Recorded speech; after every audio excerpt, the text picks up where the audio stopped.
remembering that books are important and that they're actually there to be used is a really good advice that I need to take more often. Because sometimes you forget the most obvious things. I think that's often what you forget. But Shabbat Shalom, Rabbi Roller's introduction this morning was really apropos to what I was thinking about all week about what I wanted to share this morning. Because as he mentioned, this parsha has more mitzvot than any other parsha in the year. It's up and down as to what the mitzvot teach us, but ultimately, these mitzvot, joining with last week's, talk about at least what our ancestors believed, what would create a community based on tzedek. Because we started last week with the refrain, tzedek, tzedek tirdof, and that sets the theme of the Parsha Ot. So that last week, we really were talking about judges, but also individuals, but mostly the officials and leaders of our community. And this week, it's much more interpersonal. So we began with how do we deal with wives that are loved or not loved? How do we deal with inheritance to make sure that children are not cut out who should have inheritance? And how do we deal with stubborn and rebellious teenagers? So we have a whole lot of laws. They are sometimes what we feel are important for us today and teach us important lessons, others not, but nonetheless, they do shape society. Now, I was thinking about that because these Parsha Ot, both last week and this week, Shoftim and Ki Teitzei, really are a parallel of Parsha Ot way back in Vayikra, where instead of Tzedek Tirdof setting up the laws, we have Kiddushim Tiyu Ki Kadosh Ani Adonai Elohechem. You shall be holy because I, the eternal God, am your holy. And then we have a whole list of laws that instead of the righteousness code, which we might call these Parshaot, it's the holiness code set up by what it means to be holy. And there too, we have lots of laws, many, many laws about how to create society, ups and downs. And the question I was thinking about was, what is the difference between holiness and righteousness? And is there a difference in the society that's created by holiness and righteousness? Now, of course, on the surface, it seems that the laws are very similar, because in that parsha, we have the very famous laws, V'ahavta l'reacha kamocha, you shall love your neighbor as yourself, and love the stranger as yourself, and other laws dealing with creating a human society based on love. But we also have laws about witchcraft there, and other laws that are fairly disturbing. And this week, as I said, we have laws that create a society likewise, seeming to be based on human basic respect, but also laws that are disturbing.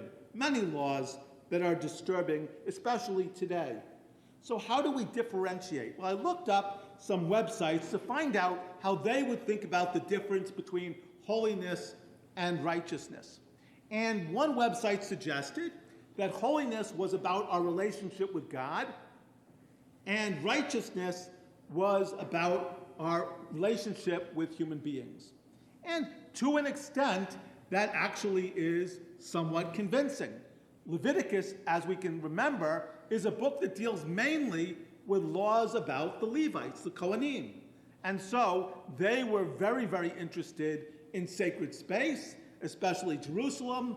They were very, very interested in maintaining ritual purity and creating a society based on ritual purity.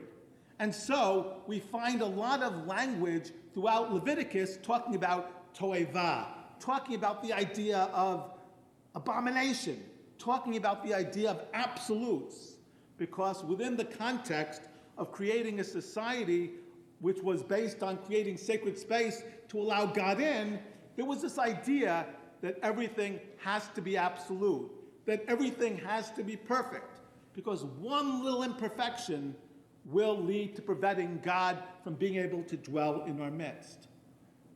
And this, in Devarim, it's a very different kind of book. It's a book based on human beings. It's a book which has a very different idea about the world. In many ways, not so dependent on or focused on the idea of creating sacred space and ritual space like the temple. And so last week, when they talk about who you go to, they say, yes, the Levitical priests, but they also say, but there might be other people at your time who you should go to instead. So that sets up automatically an idea that society is far more complicated than the priesthood. Society is far more complicated than only creating sacred space. And society isn't necessarily built on absolutes. And so one thing that I find very comforting in Devarim is that in Devarim we find the first intimations of tshuva. We find the first intimations that sin, which in Leviticus was an abomination, which was absolute and destroyed our relationship with God, instead, sin begins to be seen as an error, missing the mark, not going the right way, but with the potential that we can turn around, with the potential that we can return to God. And that's essential, of course, for our High Holy Day season, because if we couldn't turn around, if we couldn't become at one with God, then Rosh Hashanah and Yom Kippur become meaningless. But then, as I was thinking about it, I realized that the whole bifurcation of holiness and righteousness that the website I had looked at seems to set up, and even the Torah in its absolute sense seems to set up, is a false dichotomy. Because for the rabbis, holiness and justice go together hand in hand. And so let's think about that for 1 second. And I'm going to jump all the way back to Exodus now. In Exodus, when we learn about first really the ideas about holiness, we hear the words, Asuli mikdash v'shachanti bitocham. Make me a place of holiness, and I will dwell in your midst. Now, at first, that seems very absolute and seems to support this idea that holiness is about God, because Asuli mikdash is talking about building the Mishkan, building this mobile tabernacle, which is the center of the priesthood and the center of this holiness idea. And yet, the rabbis then take it and they see holiness and what it means to be holy in a very different way. And ultimately, they break it totally away from a particular object, and they break it totally away from a particular place. Because what do they say? How are we holy? Kidoshim tiyu ki kadosh ani Adonai Elohechem. How are we holy? We're not holy by bringing sacrifices. We're not holy only by trying to be as good as we can be, but instead, we're holy by imitating God. So the rabbis say, how can we be holy? How can we be like God? God is like a devouring fire. God is beyond any human terms. And then the rabbis say the way that we are holy is when we copy God's actions in the world, then we're holy. And now, if we were in Leviticus, you would expect, just as God brings then you bring sacrifices, or lots of ritual things that we would be told God does so we can do. But instead, we're told, just as God is loving and forgiving and generous, you should be loving, forgiving, and generous. Just as God clothes the naked, you should clothe the naked. Just as God visits the sick, you should visit the sick. Just as God buries the dead, you should bury the dead. So we have a whole series of ethical mitzvot that we might really say are mitzvot about righteousness, and instead we're told this is what it means to be holy. So ultimately, for the rabbis somehow, holiness and righteousness are really very much the same. And how do they bridge that gap? Well, they remind us that we're all created in the image of God, and therefore, when I am respectful and I have a relationship with you, that, remember, is the definition of that website of righteousness, then I am also being respectful and having a relationship with God in whose image you are. So holiness and righteousness, when taken together, are one. When we look at the world and see it in a Jewish way, at least in a rabbinic Jewish way, they're one. Creating a holy world is creating a world where everybody is treated respectfully. Creating a just world is a world where we see the image of God in everything that we look at.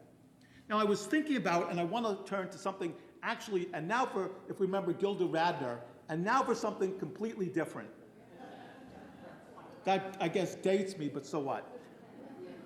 I want to turn to one other aspect of the Parsha this week, and this idea that we have of last week of Shoftim being about the judges and about the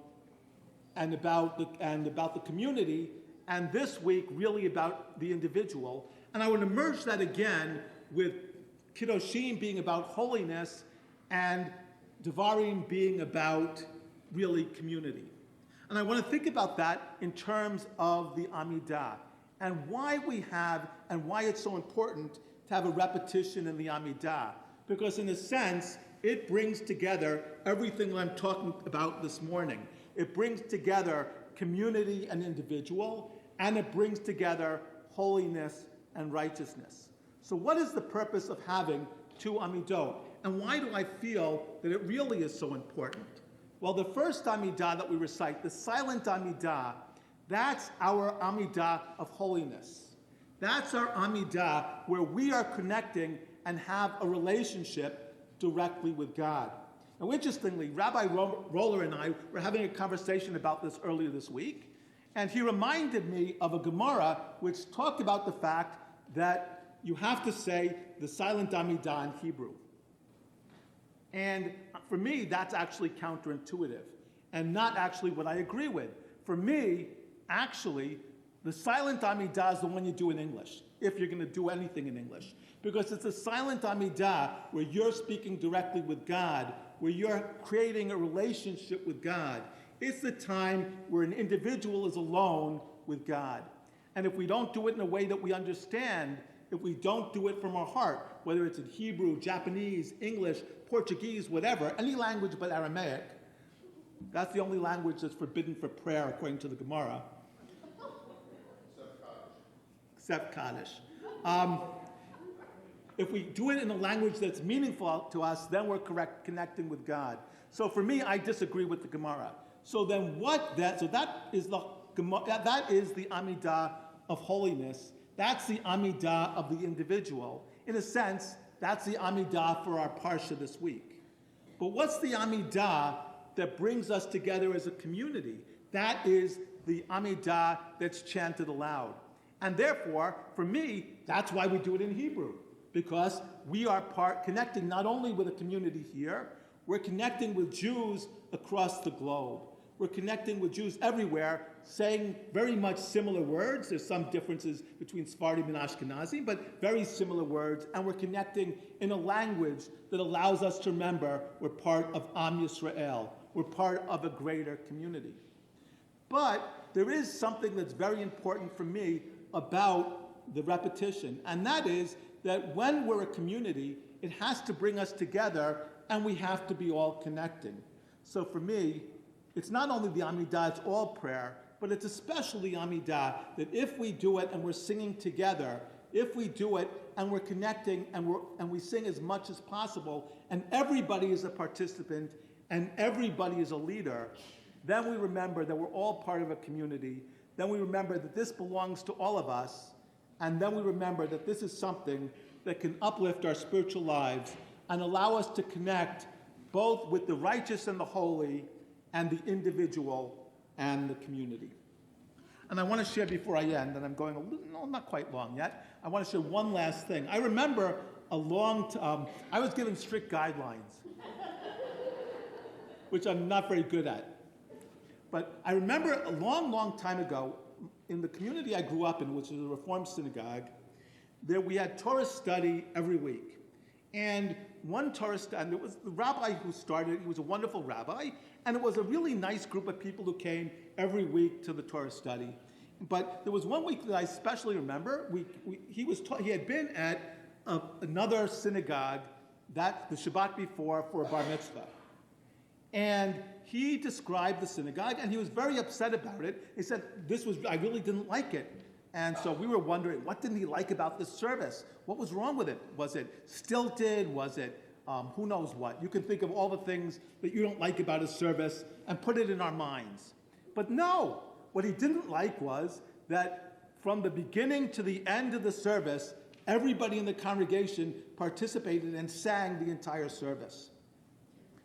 And I said, just like the good angel on Shabbat, may it be that way every week, because that for me is much more of an ideal service, where we're all participating together, singing as much as we can, and making the service come from our hearts, reach out to God. Shabbat Shalom.